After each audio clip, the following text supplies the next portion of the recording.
안녕하세요. 인포서치입니다. 이번 영상에서는 1982년 택시 합승제가 금지된 후 40년 만에 다시 합승제가 부활했다는 소식을 전해드리려는데요. 택시 합승제는 시행규칙의 재검토 규정을 두고 2년 뒤 합승 기준에 대해서 다시 판단할 계획입니다.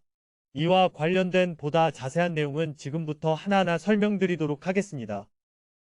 우선 알아볼 내용은 택시 합승할 때 택시의 배기량에 따라 탑승 가능한 성별이 달라지는데요. 이 부분이 현재 논란이 되고 있기도 합니다.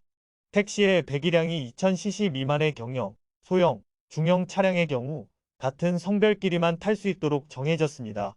이렇게 성별을 제한한 이유가 공간이 협소하다는 이유에서라고 합니다. 성별 제한 없이 2성 간 탑승 가능한 택시는 배기량이 2000cc 이상의 승용차 또는 승합차 등의 대형 택시들만 성별 제한을 두지 않습니다. 국토부에서는 이런 이유를 제도 시행 초기 안전을 위한 조치라고 설명합니다.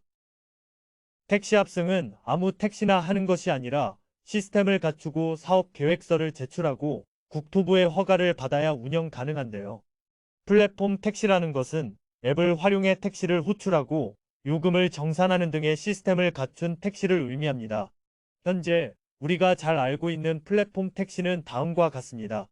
KM솔루션의 카카오티 블루, 디지티 모빌리티의 카카오티 블루, 티모빌리티의 마카롱 택시, 주식회사 나비콜의 나비콜, 쿠나투스의 반반 택시 그린, VCNC의 타다라이트 등의 플랫폼 택시가 있습니다.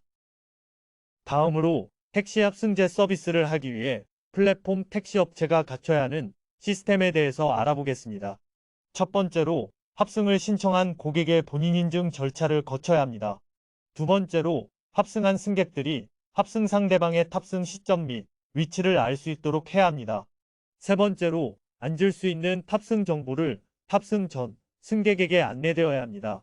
네 번째로 차 안에서 위험 발생 시 경찰 또는 고객센터에 긴급 신고를 할 수 있는 기능을 갖추어야 합니다. 마지막으로 긴급 신고를 할 수 있는 신고 방법을 탑승 전 승객에게 알려줘야 합니다. 자, 다음으로 알아볼 것은 택시 합승은 언제부터 가능한지 그리고 언제까지 이용할 수 있는지에 대해서 알아보도록 하겠습니다. 택시 합승제 시행은 2022년 6월 15일부터 시작되었으며 시행기간은 앞서 얘기 드린 것처럼 시행규칙의 재검토 규정을 두고 2년 뒤 합승 기준에 대해서 다시 판단할 계획입니다. 마지막으로 가장 궁금한 부분이실 텐데요. 택시 합승 시 어떻게 콜 손님을 매칭시켜주고 이용 요금은 얼마인지에 대한 안내를 드리도록 하겠습니다. 택시 합승제 요금은 이동거리가 70% 이상 유사한 승객끼리 연결되므로 동승객과 나누어 내고 택시 기사는 요금과 별도로 각각 3,000원 정도의 호출료를 받습니다. 준비한 내용은 여기까지이며 영상 내용이 괜찮으셨다면 추천 꼭 부탁드리며 저희 인포서치 채널 구독 및 알림 설정 부탁드리겠습니다. 감사합니다.